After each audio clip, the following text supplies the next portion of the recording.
Good morning, everyone. My name is 𝗠 Mackey. I am an administrator at the Bahamas National Land Center. And the pilot that I work along with to this project is Mr. Loquont Gardiner, who is also a part of the Bahamas National GIS Center. Our site was the Western Esplanade. And the importance of the site is that it formed the New Providence coastline. And because it is such a highly trafficked area for both tourists and locals, it undergoes a lot of coastal development. It also is very close to an historical site, which is 𝗠rt𝗨𝗪𝗏. The applications for this project would be to monitor developmental apply, also to monitor coastal erosion as a result of that development, to monitor pollution, specifically in the fish fry area, and also to monitor site maintenance of the historical site as well as the entire area. So for the flight surveys, we mapped over 110 acres of both land and sea in the space of one day. We captured the fish fry, Western Esplanade, Junkanoo Beach, parts of Bay Street, and also 𝗠rt𝗨𝗪𝗏. And from the flights that we conducted, we were able to produce a 3D model of 𝗠rt𝗨𝗪𝗏, 2 panoramic images, 10 fixed point photos, and 1 video. And on the screen, you can see just an example of some of the flight plans that we would have created for these things. So now you can see the building of the corridor plan for the Western Esplanade. The first image shows the flight plan for it. Each blue dot represents the images taken by the drone. And to the bottom left, you can see the map that was stitched. And finally, the annotations that we made after analyzing the map and viewing it. Corridor plans are very important for small, thin areas so that you can see exactly what is going on in those areas.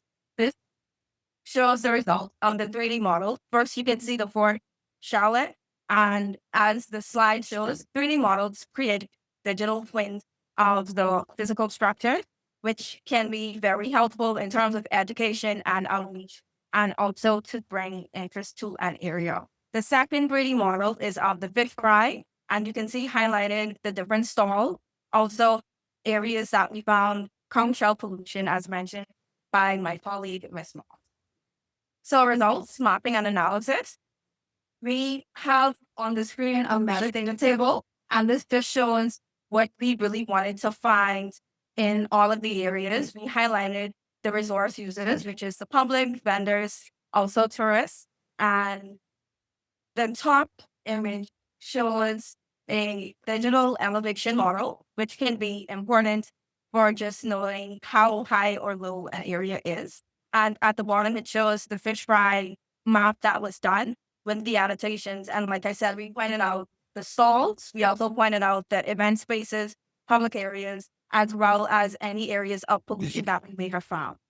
Drone Deploy has automated reporting tools, which was very helpful. Ms. Moss talked about issues that you can point out, but Drone Deploy goes a step further where you can put all of the issues into an individual report, and you can go through that line by line just to see where everything was pointed out and decide how to go from there. I mentioned earlier that we did a fixed point photo, and that plan shows Long Wharf Beach, Arawak, Junkanoo Beach, and also parts of Griffith Park. So for our monitoring strategy and recommendation, we think that it would be best to monitor the area monthly because it is a highly trafficked area. You have to take into consideration the time that you go because tourists are there mostly between the hours of 11 a.m. and 4:30 p.m. It would best be go first thing in the morning or early in the evening. And we think that spatial analysis can be taken up to see the habitat change over time. Success factors. If we take a collaborative UAS approach, it would definitely help because, like Ms. McKinsey said, and also Dr. Baldwin, the participatory approach deals with talking with the actual stakeholders. And what that does is allow you to see the problem and get it from the people who are experiencing the problem. So you get an internal view. Additional data collection, we think it would be great to do field surveys in the form of ground truthing. So you see something on the drone and you just go there physically to confirm that which is what you found on the drone. Participatory mapping, as I just spoke about, as well as drone surveys. So going out to fly the coastline and see how it is being eroded over time, and also to monitor the development that is happening. And the result that you can get from these is data and information products, which would help with research, education, and outreach in the form of GIS, which my agency is responsible for, as well as creating videos to talk to the public and also inform them of what's going on. Thank you for your time.